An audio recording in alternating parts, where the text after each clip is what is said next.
Hello friends, welcome back to the Sarkari Exam Fighter YouTube channel. यदि आप लोग भी एसएससी जीडी की एग्ज़ाम की तैयारी कर रहे हैं तो ये वीडियो आप ही लोगों के लिए होने वाली है। इस वीडियो में हम लोग करने वाले हैं आपके 2021 में आए हुए जितने भी आपके पेपर हुए थे एसएससी जीडी के, उनमें जितने भी हिंदी पूछे गए थे, हिंदी के सेट्स जितने भी आए थे, उन सभी के ऊपर चर्चा करेंगे। क्या क्या क्वेश्चन आपके एग्ज़ाम में पूछे जाते हैं, किस तरीके के क्वेश्चन आते हैं एग्ज़ाम में, आपका पैटर्न क्या रहता है क्वेश्चंस का, तो सबके ऊपर चर्चा करेंगे। तो आपको एंड तक बने रहना है और अच्छे से एनालिसिस करना है। चलिए शुरू करते हैं। देखिएगा, पहला क्वेश्चन आज आपके सामने है और इस क्वेश्चन में कह रहे हैं, देखिए आपके सामने एक पार्ट दिया गया है, इसमें एक अंडरलाइन करके है। इसी तरीके से आपके एग्ज़ाम में भी अंडरलाइन करके आएगा और उसमें आपसे ये पूछ रहे हैं कि मैं आपका दर्शन करने आया हूँ। ये वाक्य में आपको गलती बतानी है कि गलती क्या है।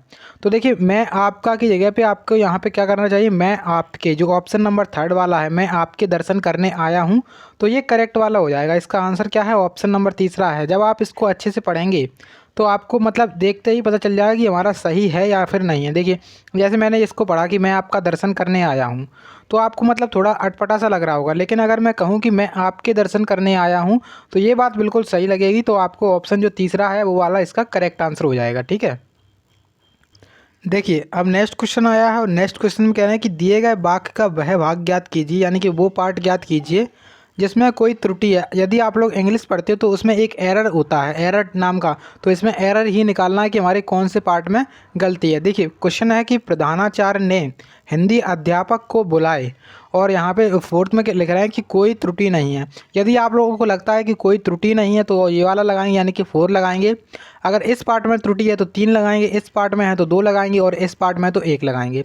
अब जैसे हम क्वेश्चन को पढ़ते हैं कि प्रधानाचार्य ने हिंदी अध्यापक को बुलाया, बुलाया होना चाहिए था, या होना चाहिए तो या, जबकि इन्होंने क्या लिखा है, ए लिखा है। तो हमारे कौन से पार्ट में गलती है, कौन से पार्ट में गलती है, तीसरे वाले पार्ट में गलती है, यानी कि ये या है अपना, वो या होना चाहिए, ना कि ये होना चाहिए। ठीक है, तो तीसरे पार्ट में गलती है, इसका आंसर नंबर तीसरा ही इसका करेक्ट आंसर है। ठीक है, देखिए अब नेक्स्ट क्वेश्चन पूछा गया था, तो ये क्वेश्चन आपके डायरेक्ट जो आंसर की आती है उससे लिए गए हैं, तो आपको मतलब देखते हुए चलना है क्वेश्चन को अच्छे से। क्वेश्चन तीसरे में कह रहे हैं कि मुझे मज़ा आती है, तो ये चीज़ गलत चीज़ है, मुझे मज़ा आता है। तो यहाँ पे रेखांकित शब्द की त्रुटि बताइए, किसके कारण इसमें त्रुटि हो रही है, किसके कारण इसमें गलती हो रही है। यहाँ पे ऑप्शन है वचन के कारण, कारक के कारण और विशेषण के कारण, और यहाँ पे ये फर्स्ट ऑप्शन है कि लिंग के कारण। देखिए मुझे मज़ा आता है, आता है, चाहे वो लड़की हो या फिर लड़का हो, वो यही वर्ड का यूज़ करेगा, आता है।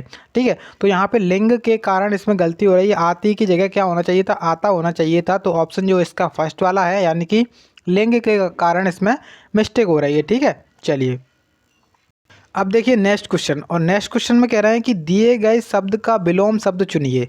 यहाँ पे आपके सामने एक शब्द दिया गया है द्रुत, जो द्रुत है इसका हमें विलोम शब्द बताना है। ऑप्शन देखिएगा जड़, अद्वैत, थर्ड ऑप्शन है मंथर और फोर्थ ऑप्शन है वेग।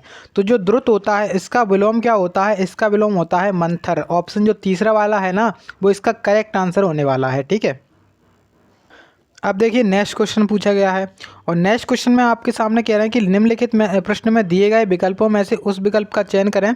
यहाँ पे इस जो मुहावरा है, एक कथा के बैगन, ये एक मुहावरा है, इसका हमें सही सही आंसर बताना, मतलब सही सही इसका अर्थ क्या होता है इसका, ये बताना है। ठीक है, जो कथा के बैगन है उसमें देखिए पहला ऑप्शन है कि मन गढ़ंत बातें, सेकंड ऑप्शन है असंभव वस्तु, थर्ड ऑप्शन है कृपण व्यक्ति और फोर्थ ऑप्शन है केवल दूसरों के लिए उपदेश। तो यही आंसर इसका करेक्ट है। जो कथा के बैगन है ना, इसका आंसर क्या हो जाएगा, और केवल दूसरों के लिए उपदेश, इसका करेक्ट आंसर होने वाला है ऑप्शन नंबर फोर्थ। यहाँ पे इसका करेक्ट आंसर जो कि एसएससी ने इसका करेक्ट आंसर माना है। ठीक है, अब देखिए नेक्स्ट क्वेश्चन है और नेक्स्ट में कह रहे हैं कि वह बात जो साधारण में चलती आ रही है, इस वाक्यांश के लिए एक सार्थक शब्द चुनिए, सार्थक शब्द दीजिए। अब क्वेश्चन पहले पढ़िए कि वह बात जो जनसाधारण में चलती आ रही है, इसका हमें एक सार्थक शब्द चुनना है। पहला ऑप्शन है किंवदंती, सेकंड ऑप्शन है कूपमंडूक, थर्ड ऑप्शन क्या है, थर्ड ऑप्शन है कपोल कल्पित और फोर्थ ऑप्शन है किंग कर्तव्य। देखिए जब आप इसकी बात करते हैं कि वह बात जो जनसाधारण में चलती आ रही है, उसको क्या कहा जाता है, उसको कहा जाता है किंवदंती। क्या कहा जाता है, किंवदंती इसको कहा जाता है। करेक्ट आंसर हो जाएगा। अब देखिए कूपमंडूक है यहाँ पे, तो कूप मंडूप में क्या है, जब आप लोग जानते हैं कि जो कूप होता है इसका मतलब क्या होता है, इसका मतलब होता है कुआं, और मंडूप का मतलब क्या होता है, तो मंडूप का मतलब होता है मेंढक, यानी कि जो कुएं का मेंढक होता है, ये एक क्या है, ये एक मुहावरा है। क्या है, ये मुहावरा है, ठीक है। कुएं का जो मेंढक होता है उसको क्या रहता है, उसको मतलब अल्प ज्ञान होता है। तो इस मुहावरे का अर्थ भी क्या है, ये अल्प ज्ञान, सीमित ज्ञान रहना, ठीक है। चलिए देखिए, अब नेक्स्ट क्वेश्चन है, और नेक्स्ट क्वेश्चन में आपसे कह रहे हैं कि रिक्त स्थान भरने के लिए सबसे उपयुक्त शब्द का चयन कीजिए। यहाँ पे एक ब्लैंक है, इसमें भरने के लिए हमें सबसे बढ़िया शब्द, सबसे उपयुक्त शब्द चाहिए। पहला ऑप्शन है कि टीन, सेकंड ऑप्शन है सोना, और थर्ड ऑप्शन है सोने, और फोर्थ ऑप्शन है लोहे। अब देखिए यहाँ पे कह रहे हैं कि किससे गहने बनते हैं, सोने से गहने बनते हैं कि सोना से गहने बनते हैं, या फिर टीन से गहने बनते हैं, या फिर लोहे से। तो देखिए लोहा और टीन, ये दोनों तो आप लोग देखते ही हटा दोगे। उसके बाद जब आप इसको रखोगे, जो सोना लिखा है आपके सामने, सोना को रखोगे अपने सेंटेंस में, सोना में क्या कहेगा, सोना से गहने बनते हैं, तो ये भी आपको थोड़ा सा अटपटा लगेगा। लेकिन जब आप इसको रखोगे कि सोने से गहने बनते हैं, तो ये चीज़ बिल्कुल सही हो जाएगी, यानी कि ऑप्शन जो तीसरा है सोने, ये वो इसका करेक्ट आंसर हो जाएगा, ठीक है। चलिए नेक्स्ट क्वेश्चन है, और नेक्स्ट में कह रहे हैं कि आँख लगना, आँख लगना मुहावरे का सही अर्थ क्या है। तो आँख लगना जो मुहावरे का सही अर्थ है, पहला ऑप्शन है कि गहरी नींद आना, सेकंड ऑप्शन है झपकी आना, और थर्ड ऑप्शन है कि आँख में दर्द होना, और फोर्थ ऑप्शन है गले पड़ना। तो देखिए जो आँख लगना मुहावरे का मतलब होता है, अर्थ होता है, इसका मतलब क्या होता है, झपकी आना। जैसे आप कहीं झपकी मतलब आपको रात में सोए नहीं हो और आप कहीं कोचिंग पे बैठे हो, तो आपकी आंख लग जाती है, यानी कि आपको थोड़ी सी झपकी आ जाती है, हल्की सी नींद आ जाती है, उसको कहते हैं झपकी आना, ठीक है। चलिए अब देखिए नेक्स्ट क्वेश्चन है, और नेक्स्ट क्वेश्चन में कह रहे हैं आपसे कि दिए गए वाक्य का वह भाग ज्ञात कीजिए जिसमें कोई त्रुटि है। तो यहाँ पे आपको एक त्रुटि वाला पार्ट ज्ञात करना है कि आपके जो मतलब सेंटेंस है, जो वाक्य है, इसमें क्या त्रुटि है, क्या गलती है। सेंटेंस कह रहा है कि स्टेशन पहुँचते ही वह फ़ोन कर दिया, वह फ़ोन कर दिया, तो ये चीज़ गलत थोड़ी सी लग रही है। क्या वह की वह यहाँ पे गलत लग रहा है, क्योंकि यहाँ पे वह की जगह क्या हो सकता था, वह की जगह एक तो हो सकता था कि स्टेशन पहुँचते ही उसने फ़ोन कर दिया, वह की जगह यहाँ पे होना चाहिए था उसने, ठीक है। तो यहाँ पे जो वह है वो इसका गलत हो जाएगा, यानी कि जो ऑप्शन थर्ड है यहाँ पे करेक्ट आंसर होने वाला है, ठीक है।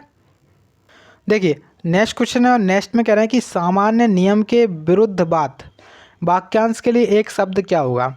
अब जो सामान्य नियम होता है उसके विरुद्ध अगर कोई बात होती है तो उसको क्या कहा जाता है, उसको कहा जाता है अपवाद। जब आप इसके ऑप्शंस को देखोगे तो आप लोग इसका देखते ही आंसर लगा दोगे। आपको हिंदी में बेस्ट मतलब यही तरीका है कि जैसे आपको मतलब कोई मीनिंग आ नहीं रहा है, मतलब किसी मुहावरे का या फिर किसी का अर्थ नहीं आ रहा है, तो आप उसके एक बार ऑप्शंस को अच्छे से पढ़ें, क्योंकि ऑप्शंस में क्या होता है, आपको कुछ इस तरीके के ऑप्शन दिए जाते हैं कि आप मतलब इसमें तो आंसर लगा ही दें, मतलब देखते ही आप लगा दें कि ये वाला ऑप्शन नहीं हो सकता है, ये वाला भी नहीं होगा, तो मतलब एक ऑप्शन ऐसा बचेगा जो इसका हो सकता है। तो वही तरीका है यहाँ पे कि सामान्य जो नियम होता है उसके विरुद्ध अगर कोई बात की जाती है उसको क्या कहते हैं, अपवाद कहा जाता है, ठीक है। तो अपवाद यहाँ पे करेक्ट आंसर है, ऑप्शन नंबर फर्स्ट वाला राइट आंसर हो जाएगा। देखिए अब आ गया है नेक्स्ट क्वेश्चन, और नेक्स्ट क्वेश्चन कह रहे हैं कि सद्भाव रेखांकित शब्द का सही विलोम क्या है। अब देखिए जो सद्भाव होता है, सद्भाव क्या होता है, कोई सद्भावना आपने सुना होगा कि सद्भावना यानी कि सही भाव वाला, सही भाव वाला मतलब जिसके भाव सही हैं। अब यहाँ पे इसका मतलब विलोम बताना है, तो इसका विलोम क्या होगा, जिसके भाव खराब हैं। तो यहाँ पे क्या होगा, स्वभाव ये चीज़ गलत है, गुस्सा ये चीज़ गलत है, क्षम्य ये चीज़ गलत है। और अब देखिए थर्ड ऑप्शन देखा यहाँ पे कि दुर्भाव, तो दुर्भाव यहाँ पे आपका बिल्कुल सही होने वाला है। तो हिंदी आपकी एकदम मतलब बहुत ज़्यादा टफ नहीं आती है, बहुत ज़्यादा कठिन नहीं आती है, ठीक है। तो यहाँ पे इसका करेक्ट आंसर क्या हो जाएगा, ऑप्शन नंबर तीसरा वाला इसका करेक्ट आंसर, यानी कि सद्भाव का विलोम क्या है, दुर्भाव है। तो क्वेश्चन रिपीट हो सकता है आपके एग्ज़ाम में, तो इसको एक बार नोट कर लीजिएगा, ठीक है। अब देखिए नेक्स्ट क्वेश्चन, नेक्स्ट क्वेश्चन में कह रहे हैं कि रिक्त स्थान भरने के लिए सबसे उपयुक्त शब्द का चयन कीजिए। यहाँ पे आपके सामने बीच में एक ब्लैंक है, क्वेश्चन को पहले पढ़ना है कि तीनों ब्लैंक के स्वामी हैं, तीनों ब्लैंक के स्वामी हैं इसलिए त्रिलोकीनाथ कहलाते हैं। अब पहला ऑप्शन है कि तीनों भवनों के स्वामी हैं, तीनों धरती के स्वामी हैं, तीनों आकाशों के स्वामी हैं, और तीनों भवनों के स्वामी हैं। तो देखिए भवन और भुवन में आपको कन्फ्यूज़न हो सकती है, क्योंकि तीनों जो भवन होते हैं उसके स्वामी को क्या कहा जाता है, त्रिलोकीनाथ कहे जाते हैं। तो इसका करेक्ट आंसर है ऑप्शन नंबर, इसका जो फर्स्ट वाला है वो करेक्ट आंसर है। अब देखिए नेक्स्ट क्वेश्चन है और नेक्स्ट में कह रहे हैं कि गुण दोष का स्वरूप मूल्यांकन करने वाले के लिए एक शब्द लिखिए।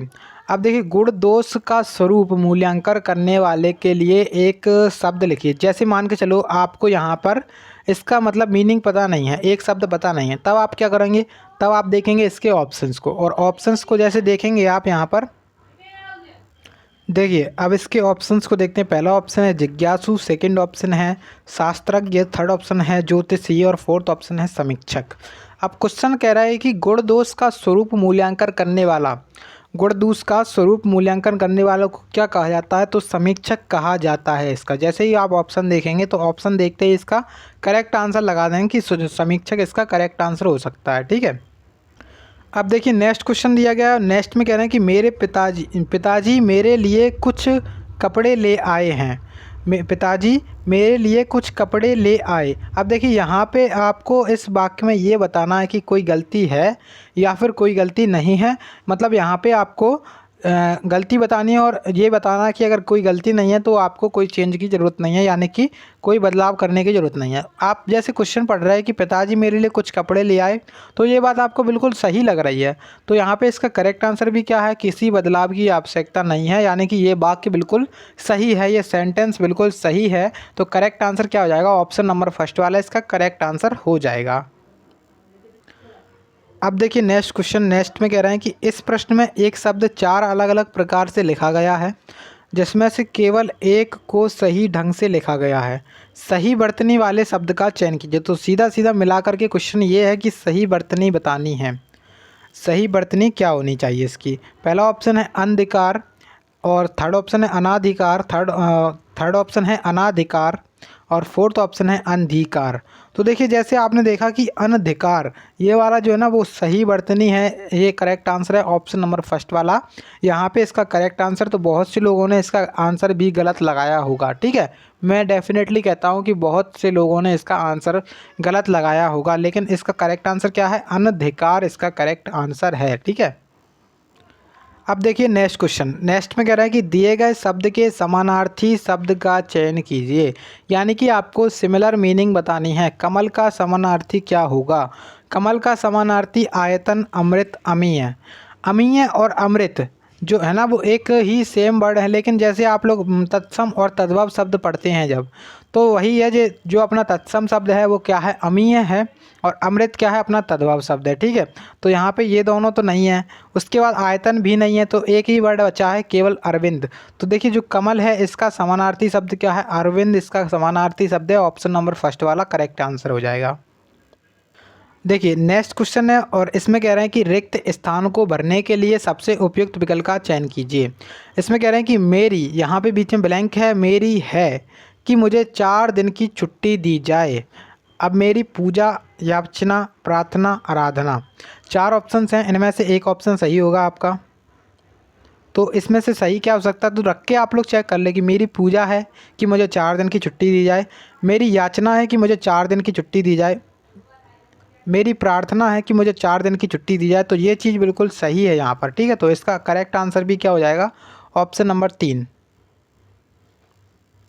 अब देखिए नेक्स्ट क्वेश्चन है और वही क्वेश्चन यहाँ पे है कि इसमें कह रहे हैं कि सही वर्तनी वाले शब्द का चयन कीजिए।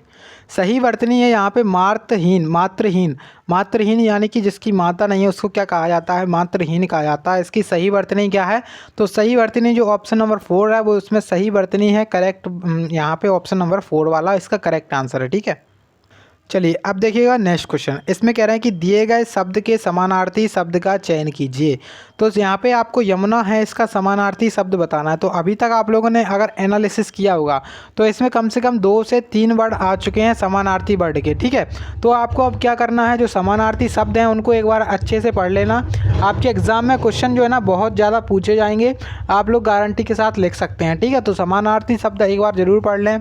उसके बाद जो मुहावरे हैं उनको भी एक बार पढ़ लें। ठीक है, तो आपके एग्ज़ाम में बहुत ज़्यादा हेल्प हो जाएगी इस तरीके से। तो जो यमुना है इसका समानार्थी शब्द क्या है, अर्कजा। जो अर्कजा है इसका समानार्थी शब्द है, ऑप्शन नंबर 3 इसका करेक्ट आंसर है। अब देखिए नेक्स्ट क्वेश्चन, इसमें कह रहे हैं कि मेरी गाय को छूने का उत्साह कभी कोई नहीं कर सकता क्योंकि वह मारती है। देखिए मेरी गाय को छूने का उत्साह, यहाँ पे एक चीज़ गलत दिख रही है आपको, उत्साह नहीं होगा, वहाँ पे क्या होना चाहिए, मेरी गाय को छूने का साहस कभी कोई नहीं कर सकता, क्योंकि क्या है, मेरी गाय वह मारती है। ठीक है, तो यहाँ पे उत्साह की जगह क्या होना चाहिए था, साहस होना चाहिए था। तो इसका करेक्ट आंसर हो जाएगा ऑप्शन नंबर सेकंड वाला, इसका करेक्ट आंसर हो जाएगा। ठीक है, चलिए तो ये क्वेश्चन थे आज के। इसके बाद देखिए जो पहले 25 क्वेश्चंस आते थे, जिसमें आपके 20 क्वेश्चंस आपके मतलब इस तरीके से आ जाते थे आप यहाँ पे आपको विलोम शब्द, समानार्थी शब्द और मुहावरों वगैरह से क्वेश्चन पूछ लिया जाता था, और 5 क्वेश्चंस आपके आते थे गद्यांश से। ठीक है, लेकिन अब क्या होगा, अब आपके 20 क्वेश्चंस आएंगे। अब 20 क्वेश्चन में उनका पैटर्न क्या रहेगा वो तो अब अगले पेपर में ही पता चलने वाला है। ठीक है, तो बस आप लोग एक बार मेहनत को करते जाइए और जो मैं बता रहा हूँ उनको करिए, तो आपके 20 में से 20 नंबर कोई भी रोकने वाला नहीं है इसमें। ठीक है, चलिए अगर आपको वीडियो अच्छी लगी है तो प्लीज़ एक बार वीडियो को लाइक करें और दोस्तों के साथ शेयर करें। चलिए मिलते हैं अगली वीडियो में, तब तक के लिए जय हिंद जय भारत।